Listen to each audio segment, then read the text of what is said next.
Welcome back ناظرین. مشاہد صاحب, وار Lords, مجھے تو ابھی بھی لگتا ہے یہ کام نہیں چلے گا, مگر یہ کہہ رہے ہیں ڈاکٹر صاحب کہ یہ بڑی پریکٹیکل پالیٹکس چل رہی ہے. آپ کا کیا خیال ہے؟ سیٹھی صاحب ایک چیز کلیئر ہو جائے کہ یہ جو وار لارڈز ہیں نا, یہ ڈبل جابرز ہیں, یہ ڈرگ لارڈز بھی ساتھ ساتھ. ٹھیک, پچھلے سال تک آپ کو یاد ہے امریکن پالیسی تھی کہ ڈرگ لارڈز کے خلاف نہیں موو کیا, کیونکہ یہ وار لارڈز جو تھے یہ ان کے ستون تھے ان کے سسٹم. مگر ڈرگز وار لارڈز تو طالبان کو بھی سپورٹ کر, دونوں طرف چلتے ہیں نا, سروائیورز ہیں نا جی. لیکن امریکن نے اب کاؤنٹر نارکوٹکس کیمپین شروع کیا ہے. میں نے 2 دفعہ پوچھا جا کے یہ جنرل جان کریڈاک جو سپریم کمانڈر نیٹو کو ہے اور NATO secretary general Jaap de Hoop Scheffer, میں کہا آپ ڈرگ لارڈز کے خلاف کیوں نہیں موو کر رہے؟ انہوں نے کہا نہیں, ہمارا operation enduring freedom is only counter terrorism not counter narcotics. تو ان کی اپنی پالیسی میں پریگمیٹزم تھا. بڑی دلچسپ بات یہ ہے کہ the Europeans are very anti narcotics because یہ سارے ڈرگز یورپ جا رہے ہیں, امریکہ تو جا ہی نہیں رہے. جاب ڈی ہوپ شیفر جو نیدرلینڈز کا تھا اور نیٹو سیکرٹری جنرل تھا, ایک لفظ نہیں کہا انہوں نے کے خلاف. سو یہ امریکن پالیسی نیٹو پالیسی کا حصہ تھا, عوام میں سپورٹ نہیں تھی, تو ان کو انہوں نے رینٹ کیا ہوا تھا کہ جی آپ. دوسری بات جو ڈاکٹر صاحب نے کہی کہ جی وہ ماڈریٹ طالبان یا پشتون ایلیمنٹس کو کرزئی نے کوشش نہیں کی ون اوور کرنے کی. تو مشاہد صاحب یہ جو ساری ڈسٹنکشن اب جو امریکہ بھی بنا رہا ہے کہ جی ماڈریٹ طالبان بھی ہیں اور ایکسٹریمسٹ بھی ہیں, اور اب ہم کوشش کریں گے کہ ماڈریٹ طالبان کو ایک دائرے کے اندر لے کے آئیں. یہ تقسیم میخا نہیں چلے گی. یہ کوئی ہے ایسی چیز؟ یہ فلسطین میں بھی فیل ہو گئی ہے کہ ماڈریٹ فلسطین اور دوسرے والے تھے. الٹیمیٹلی محمود عباس اور حماس ایک ہیں اباؤٹ اسرائیل. یہ کام نہیں چلے گا. یہ آپ نے ادھر بھی اور ایشوز بھی جگہ دیکھی تھی. ایران میں بھی انہوں نے کہا کہ ماڈریٹس ہوں گے, خاتمی دوسرے والے, وہ ایک ہی جو جہاں تک ان کے قومی مفادات ہوتے ہیں وہ ایک ہوتے ہیں. تو کیا یہ پھر ملا عمر ان سے بات کریں گے کسی سٹیج پہ, یا یہ لوگ تیار ہیں؟ یہ کس طریقے سے آگے بات چلے گی؟ بالکل بات کریں گے. افغانستان میں تو بڑا پریگمیٹزم ہے, امریکہ میں بھی پریگمیٹزم ہے. وہ شو کرنا چاہتے ہیں کہ ہم نے یہ کام کرا لیا. اب جیسے میرا خیال ہے کہ ایک سمر اور دیا ہے اوباما نے اپنے جنرلوں کو, سمر آف 2010. وہ کیا کہ رزلٹ شو کرو. انہوں نے کہا جی ہم طالبان کی کمر توڑنے کی کوشش کریں گے, اس کے بعد ان سے گفتگو کریں گے. ٹھیک, تو گفتگو کے لیے تیاری شروع ہو گئی ہے اور ایک ڈھانچہ انہوں نے کھڑا کر دیا ہے جس سے گفتگو شروع ہوگی. جیسے ساؤتھ ویتنام میں ویٹ کانگ کے خلاف انہوں نے کہا تھا, تھیو کی رجیم ہے, نیون وان تھیو کی, وہ بھی الیکٹڈ تھا. تو وہ ڈاکٹر صاحب یہ ڈھانچے کی بات کر رہے ہیں, تیار ہو گیا ہے, کیا یہ ڈھانچہ اب ہمیں اگلے الیکشن کے 2 3 4 6 مہینے کے اندر ایک لویا جرگا کی صورت میں نظر آئے گا؟ دیکھیے یہ کئی صورتوں میں مینیفیسٹ کر سکتا ہے, کیونکہ پالیسی صرف یہ ہے کہ یہ ایک طرف یہ دکھانا چاہتے ہیں طالبان کو کہ ان کے پاس اتنی قوت ہے کہ ان کو وہ نقصان پہنچا سکتے ہیں, کیونکہ ان کا خیال یہ ہے کہ اس طریقے سے ڈیٹرنس کریٹ کرنے سے نیگوسیشن کی پروبیبلٹیز جو ہیں وہ بڑھ جاتی ہیں. تو اس کے لیے میرا خیال یہ ہے کہ بڑا اچھا کور جو ہے وہ ایک جرگہ ہی ہوتا ہے, کہ آپ مختلف ٹرائبز کے سینئر لوگوں کو بلاتے ہیں, ان سے گفتگو کرتے ہیں, تو ایک فریم ورک ایوالو ہوتا ہے. پھر آپ یہ ایکسپیکٹ کرتے ہیں کہ جرگہ والے جا کے اپنے اپنے علاقے میں گفتگو کر کے ان کے گریوینسز کو دیکھیں گے, پرابلمز کو دیکھیں گے.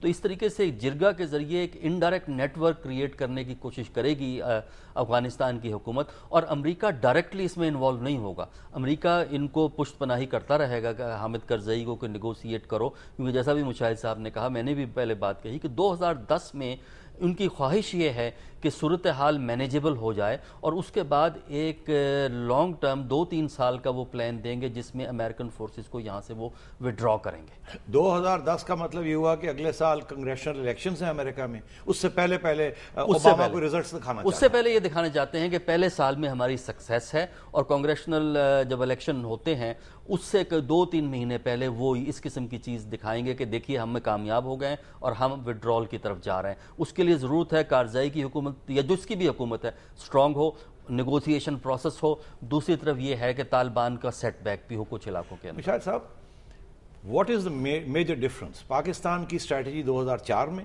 اور پاکستان کی اسٹریٹجی اس دفعہ الیکشنز میں, کیا میجر ڈفرنسز تھے؟ ایک چیز میں صرف ایڈ کر لوں کہ لوئے جرگہ کی بات, پچھلے ہفتے قاضی حسین احمد صاحب نے ایک کھانا بھی کیا تھا, اس میں بھی شامل تھا, جنرل اورکزئی اور جنرل احسان صاحب جو آیا تھا, مولانا فضل الرحمان, ایک افغانستان کا دانشور آیا تھا جو اس کام میں لگا ہوا ہے, لوئے جرگہ بنانا چاہتا ہے, جو سمجھتا ہے جو لوگ آکوپیشن کے خلاف ہیں. اس نے کہا سعودی عربیہ سے بھی بات کی ہے, جرمنی سے, ناروے سے. تو یہ سلسلہ چل پڑا ہے, ٹھیک, اور وہ ایک پیرلل ٹریک پر چل رہا ہے, اور میرے خیال میں وہ اپنے منطقی انجام تک پہنچے گا کسی طریقے کا. آپ نے جو سوال پوچھا تھا جو 2000 پاکستان کی اسٹریٹجی, ہماری نیشنل سیکیورٹی اسٹیبلشمنٹ کی کیا اسٹریٹجی تھی 2004 میں؟ مجھے تو آپ نے جو پہلے کہا ایسے تھا کہ ہم نے سپورٹ کیا کرزئی کو, اس دفعہ ہم نے نہ سپورٹ کیا نہ ہرٹ کیا, کیا ہوا؟ اس دفعہ ایک فرق یہ آیا کہ اس دفعہ صرف افغانستان میں مسئلہ تھا طالبان کا، اس دفعہ ہمارا اپنا ایک اندرونی مسئلہ بھی پیدا ہو گیا ہے، اور ہمیں یہ خطرہ ہے کہ افغانستان کے وجہ سے جو سرج ہو رہی ہے، جو پریشر آ رہا ہے امریکن ٹروپس کا، جو ہلمند میں زیادہ تر فوکسڈ ہے، جس کی بائی دی وے کیجولٹیز بہت زیادہ ہوئی ہیں، ابھی رپورٹ اتنی نہیں ہوئی امریکن کیجولٹیز، اس کے نتائج ہم پر نہ پڑے، تو ہم اس حالت جنگ میں ہیں جو اس وقت نہیں تھے. تو ہمارا یہ بیسک اسٹریٹجی ہے کہ we should not be standing on the wrong side of the corner when the Americans withdraw. تو ہم چاہتے ہیں کہ امریکنز ودرا کریں، ہم ان کی ہیلپ کریں کہ ایسی سچویشن ہو جس میں ان کو موقع ملے ایگزٹ کا. امریکہ نے اگر وہ چاہتے ہیں، جیسے وہ خود کہتے ہیں آنریبل ایگزٹ، باعزت نکلنا یہاں سے، تو وہ راستہ، وہ دروازہ ہم ان کو وہاں تک ہم ہی لے کے جائیں گے. ہماری افواج، ہماری انٹیلیجنس آرگنائزیشن، ہمارے بغیر وہ راستہ نہیں مل سکتا. تو وہ میرے خیال میں اس کے لیے کوارڈینیشن ہماری بڑھ گئی ہے، اور اسی لیے آپ نے دیکھا کہ ایک مہینے کے اندر جنرل میکرسٹل نے 3 دورے کیے ہیں اور جنرل پیٹریس نے 1 دورہ کیا. تو اس کا مطلب ہر ہفتے ایک امریکن جرنیل آ رہا ہے راولپنڈی اسلام آباد. ڈاکٹر صاحب، امریکہ اگلے سال instead of a further troop surge, بات جو لگ رہی ہے کہ یہ چاہتے ہیں کہ وڈرال کی طرف جائیں، حالانکہ ساتھ ساتھ یہ بھی بات ہو رہی ہے کہ جی ہم تو ابھی ہم تو 1,20,000 تک ٹروپس لے کے جائیں گے، اس قسم کی باتیں ہو رہی ہیں. تو کیا یہ ٹاک فائٹ کی اسٹریٹجی چل رہی ہے؟ میرا خیال ہے یہی اس وقت اسٹریٹجی ہے. ایک طرف یہ بھی دکھایا جائے کہ ہم یہاں سے بھاگ نہیں رہے، ہم یہاں ہیں اور یہاں طویل عرصہ رہ بھی سکتے ہیں چاہے ہمارے لاسز ہیں. دوسری طرف یہ ہے کہ مختلف آپشنز جو ہیں وہ ایکسرسائز کرنے ضروری ہیں. ملٹری آپشنز بھی ہے، ڈپلومیٹک آپشنز بھی ہے، لویا جرگا کا آپشن ہے، اور اس لیے وہ تمام آپشن استعمال کریں گے. مشاہد صاحب، لاسٹ منٹ، پاکستان کی اسٹریٹجی پہلے کہاں صحیح تھی، کہاں غلط تھی؟ اب ہمیں کیا کرنا چاہیے؟ ہم کس قسم کا افغانستان دیکھنا چاہتے ہیں؟ ہم ایک ایسا افغانستان دیکھنا چاہتے ہیں جو آزاد ہو، متحد ہو، اور پاکستان کا دوست بھی ہو، اور اس میں ہم مداخلت نہ کریں. دوست نیوٹرل کیوں نہ ہو؟ نیوٹرل بھی ہو جائے. فرق ہے نا جی دونوں باتوں میں. ایک ایک تو پرو پاکستان اور ایک نیوٹرل. دوست کا مطلب ہے، دوست کا مطلب پرو پاکستان ضروری نہیں. چین بھی ہمارا دوست ہے، ایران بھی دوست ہے. دوست کا مطلب یہ ہے کہ ہمارے مخالف نہ کام کریں. تو اس میں ملا عمر کا بھی کوئی رول ہوگا؟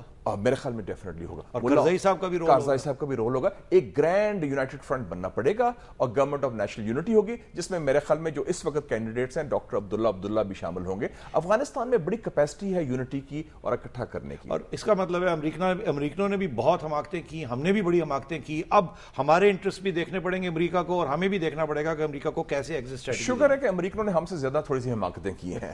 تو میں یہ ریکویسٹ کروں گا دونوں کو کہ ہم پرانی غلطیاں نہ دہرائیں، نئی غلطیاں کریں اگر کرنی ہے تو. بڑی مہربانی ناظرین. I hope you enjoyed that programme. Optimism, hope, let's see کہ اگلے سال کیا ہوتا ہے. خدا حافظ.